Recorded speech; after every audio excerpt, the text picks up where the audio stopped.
Hi friends, welcome back to my channel.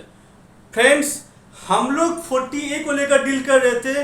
थोड़ा सा आज उससे हटके सेक्शन 36 को लेकर मैं डील करता हूँ। हटा नहीं हूँ, अभी मैं उसी में हूँ। बट क्या है ना, हमारा जो इनकम टैक्स एक्ट है वो पूरा एक दूसरे से रिलीवेंट है। एक सेक्शन दूसरे सेक्शन से रिलीवेंट है। तो इस तरीके से हमको कभी कभी किसी और सेक्शन में जाना पड़े तो मैं किसी और में नहीं जा रहा हूँ, मैं उसी 40A में ही हूँ। बट उसको बेटर अंडरस्टैंडिंग के लिए हमको वो प्रीवियस के किसी अदर सेक्शन को रीड करना पड़ता है। तो आज हम लोग देखते हैं सेक्शन 36, 14, 4A, 5 और 40A 9 और 40A 7। इतना मैं आपके साथ आज डील करने वाला हूँ। वीडियो थोड़ा सा लंबा होगा, बट ये जो कंसेप्ट है, ये अंडरस्टैंडिंग आपके लिए बहुत ही रिलीवेंट है। एग्जामिनर इससे क्वेश्चन पूछते हैं। आप लोग जब पढ़ते हो, कि आप लोग जब बुक्स को रीड करते हो तो आप लोग इसको मगअप करते हो, इस कंसेप्ट को समझते नहीं हो। मेरे वीडियो के बाद आपको कुछ मेकअप करने की आवश्यकता नहीं, आपको पूरा वैसे ही समझ में आ जाएगा। जो मैसेज मैं देना चाहता हूं वो पूरी तरीके से आपको समझ में आ जाएगा और आपको कहीं कुछ पढ़ने की आवश्यकता नहीं। आइए देखते हैं क्या होता है कि आपका जो एसएससी है उसके ऊपर पीएफ एप्लीकेबल है, उसके ऊपर पीएफ एप्लीकेबल है। तो मान लीजिए जो पीएफ एप्लीकेबल होगा तो पीएफ का अकाउंट कहां खोला गया? पीएफ कमिश्नर के पास अकाउंट खोला गया। तो पीएफ कमिश्नर के पास अकाउंट खोला गया। आप बुक्स ऑफ अकाउंट्स में क्या एंट्री पास करते हो? जब कहीं पे एम्प्लॉयर कंट्रीब्यूट करता है, पीएफ में क्या होता है? एम्प्लॉयर कंट्रीब्यूट करते हैं, एम्प्लॉय भी कंट्रीब्यूट करते हैं।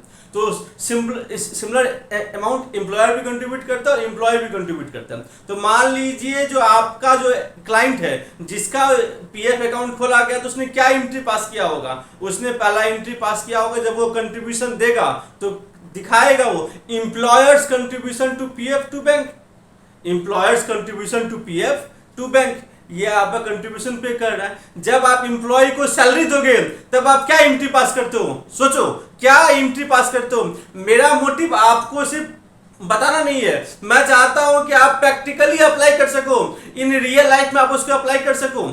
तो आप मुझे ये बताओ कि मैं तो सिंपली एक्ट को बोल के मैं निकल जाऊंगा, ये क्लास में 5 से 6 मिनट में कंप्लीट कर सकता हूं, बट वो आपके अंडरस्टैंडिंग के लिए नहीं होगा, वो आपको अच्छी तरीके से समझ में नहीं आएगा। इसीलिए मैं इतना डिटेल में जा रहा हूं। तो पहला क्या हो गया, जब एम्प्लॉयर जब एंट्री पास करता है तो क्या एंट्री पास करेगा? Employers contribution to PF to bank. जब आप एम्प्लॉय को सैलरी देते हो तो क्या एंट्री पास करते हो?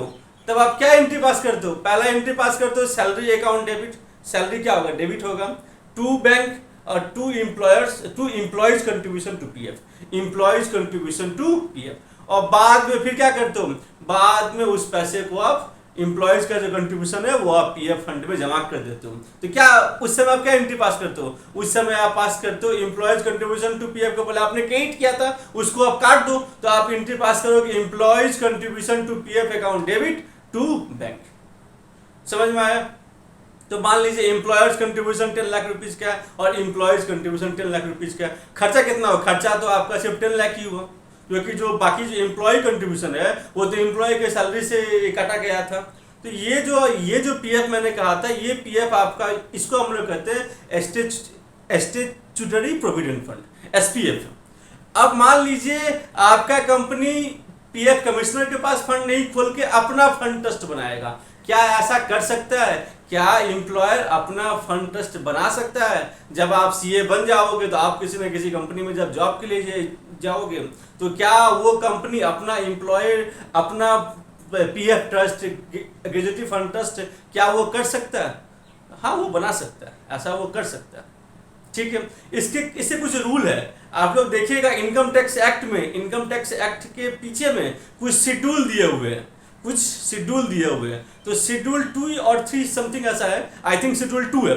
शेड्यूल 2 में आपका मेंशन किया गया है कि किस तरीके से आपको ट्रस्ट बनाना है, किस तरीके से आपको फंड बनाना है, आप किस तरीके से पीएफ फंड बनाओगे, किस तरीके से ग्रेजुएटी फंड बनाओगे, उसके सारे जो मोडस ऑपरेंडी है, सारे जो मेथड है वो सारे उसमें दिए हुए हैं। आप क्या कीजिएगा, आप वहां से पूरा कॉपी पेस्ट कीजिए और कॉपी पेस्ट करके जो आप ट्रस्ट खोलना चाहते हो आप उस ट्रस्ट को खोल के उसी क्लॉज एंड कंडीशन को आप कॉपी पेस्ट कर दीजिए और सीसीआईटी के पास भेज दीजिए, chief commissioner of income tax के पास या कमिश्नर ऑफ इनकम टैक्स के पास भेज दीजिए अप्रूवल के लिए। यदि आपका डिट्टो कॉपी पेस्ट रहेगा तो वो लोग अप्रूवल कर देते हैं। आइए देखते हो क्या होता है ना, जब कहीं भी आप ये पीएफ ट्रस्ट बनाते हो, जब कहीं भी आप पीएफ फंड बना रहे हो, तो उस समय आपको क्या करना पड़ेगा, उस समय आपको कुछ उसके मेंबर्स होंगे, तो सिमिलर मेंबर्स रहते हैं एम्प्लॉयर के। सपोज कीजिए टाटा स्टील या फिर आपका रिलायंस इंडस्ट्रीज एग्जांपल के लिए मैं कह रहा हूं, रिलायंस इंडस्ट्रीज अपना पीएफ फंड का ट्रस्ट बनाता है, तो क्या करेगा वो क्या करेगा, कुछ जो मेंबर्स होंगे, जो 50% मेंबर्स होंगे वो एम्प्लॉयर के साइड से होंगे और 50% जो मेंबर्स होंगे वो एम्प्लॉय के साइड से होंगे, तो टोटल ये मेंबर होंगे। इसके अलावा क्या होगा, जो शेड्यूल 2 में जो आपका मेंशन किया टर्म्स एंड कंडीशंस, वो पूरा कॉपी पेस्ट कर देंगे। इसमें से क्या होता है ना, ऐसा टर्म्स एंड कंडीशन स्ट्रिक्ट क्यों रखा गया, आप कुछ भी यदि वायलेशन करते हो तो वो आपको डिसअलाउ कर देता है। क्यों किया गया है, ताकि जो आपका जो एम्प्लॉयर जो ट्रस्ट बना रहा है, एम्प्लॉयर जो फंड बना रहा है, उसका इस्तेमाल वो एम्प्लॉय के वेलफेयर के लिए करे, वो एम्प्लॉय के लिए करे। ऐसा नहीं कि आपने ट्रस्ट बना लिया, पैसे को शेयर मार्केट में लगा दिया, पैसा आपका खत्म हो गया, ऐसा नहीं है। आपको जो फंड का जो पैसा होगा, जो कंट्रीब्यूशन होगा, जो एम्प्लॉयर का कंट्रीब्यूशन होगा, जो एम्प्लॉय का कंट्रीब्यूशन होगा, ये जो पैसा होगा इसको आपको रखना पड़ेगा नेशनलाइज्ड बैंक में या फिर गवर्नमेंट सिक्योरिटीज में। समझ गए, नेशनलाइज्ड बैंक में और गवर्नमेंट सिक्योरिटीज में आपको ये पीएफ का पैसा रखना पड़ेगा, और इससे जो आपको इंटरेस्ट मिलेगा वो प्रोपोर्शनेटली डिस्ट्रीब्यूट करना पड़ेगा एवरी ईयर टू द जो भी एम्प्लॉय जो उसके मेंबर है, वो आपको एम्प्लॉयज के हेड पे उसको डिस्ट्रीब्यूट करना पड़ेगा। समझ गए, जैसे कोई एम्प्लॉय रिटायर होगा तो वो फंड से पैसा मिल जाएगा, कंपनी का मतलब नहीं होगा, कंपनी का मतलब सिर्फ पैसा उसमें जमा देने से।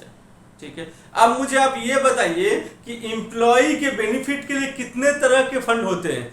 एम्प्लॉय के बेनिफिट के लिए 3 तरह के फंड होते हैं। पहला आपका हो गया प्रोविडेंट फंड, दूसरा आपका हो गया ग्रेजुटी फंड, और तीसरा आपका हो गया सुपर एन्युएशन फंड। समझ में आया? तो ये जो तीनों फंड है, इस तीनों फंड को अप्रूवल करना पड़ता है, बाय सीसीआईटी और CIT, chief commissioner of income tax और कमिश्नर ऑफ इनकम टैक्स। ये इसको फंड को अप्रूवल करते हैं, तभी आप इसमें कंट्रीब्यूट करोगे तो वो आपका अलाउ होगा। तो इसको अप्रूवल करना पड़ा, तो हम लोग इसको क्या बोलते हैं, हम लोग इसको बोलेंगे approved gratuity fund, approved superannuation fund और अप्रूव्ड प्रोविडेंट फंड। हम लोग उसको प्रोविडेंट फंड को अप्रूव नहीं बोल के हम लोग कहते हैं रिकॉग्नाइज्ड प्रोविडेंट फंड। तो recognised provident fund, approved gratuity fund और अप्रूव्ड सुपर एन्युएशन फंड। ये तो मैं आपको कुछ बेसिक क्राइटेरिया बताया हूं। आइए अब डायरेक्टली सेक्शन में आते हैं। सेक्शन 36 सबसेक्शन 1 क्लॉज 4 3614 कहता है कि any sum paid by the employer as a contribution towards a recognized provident fund or approved superannuation fund subject to the limits specified at the time of recognition of provident fund। जब provident fund को recognise किया गया था उस समय limit बताया गया था कि आपका कंट्रीब्यूशन 10% होगा या जो भी लिमिट था, और एम्प्लॉय का कंट्रीब्यूशन 10% होगा, उसी लिमिट में आपको पेमेंट करना पड़ेगा। ऐसे ही आपका सुपर एन्युएशन फंड है, उसमें भी जब अप्रूवल दिया गया था चीफ कमिश्नर से तो आपको लिमिट दिया गया होगा कि इतना % आप कंट्रीब्यूट करोगे, तो उसी लिमिट में आपको कंट्रीब्यूट करना पड़ेगा। और all these fund should be accorded by the chief commissioner of income tax और कमिश्नर ऑफ इनकम टैक्स। समझ गए? तो ये आपका 3614 डील कर रहा है जो employers contribution to RPF recognised provident fund and employers contribution to superannuation fund, approved superannuation fund. समझ में आ गया? मैंने एक आपको ग्रेजुटी फंड भी कहा था। ग्रेजुटी फंड क्या होता है? जब कोई एम्प्लॉय रिटायर करता है तो उसको ग्रेजुटी मिलती है, ये one type of terminal benefit है। बट ये सबको तो मिलती नहीं है, एक फिक्स्ड पीरियड ऑफ एम्प्लॉयमेंट के बाद ही आपको मिलता है। तो कंपनी को कितना ग्रेजुटी पे करना पड़ेगा, क्या पे करना पड़ेगा, इसको कौन डिसाइड करता है? इसको डिसाइड करता है एक्चुअली बोल के, जैसे हम लोग सीए होते हैं, लॉयर होते हैं, वैसे आपका एक्चुअल्स होता है जो वैल्यूएशन करता है। तो एक्चुअली इसका वैल्यूएशन करता है कि कितना आपका पर ईयर कंट्रीब्यूशन जाएगा अप्रूव्ड ग्रेजुटी फंड के लिए। तो ये जो आपका जो आप कंट्रीब्यूट कर रहे हो उसका छूट किस में मिलेगा? मैंने क्या कहा था 3614, तो ये तो था पीएफ के लिए और अप्रूव्ड पीएफ, रिकॉग्नाइज्ड पीएफ के लिए और अप्रूव्ड सुपर एनुअल फंड के लिए। 3615 ये आपका डील करता है अप्रूव्ड ग्रेजुएटी फंड के लिए। आपका जो एक्चुअली का जो असेसमेंट है उसके बेसिस पर आपको कंट्रीब्यूट करना पड़ता है, बाकी सिमिलर है जो 3614 में, समझ गए?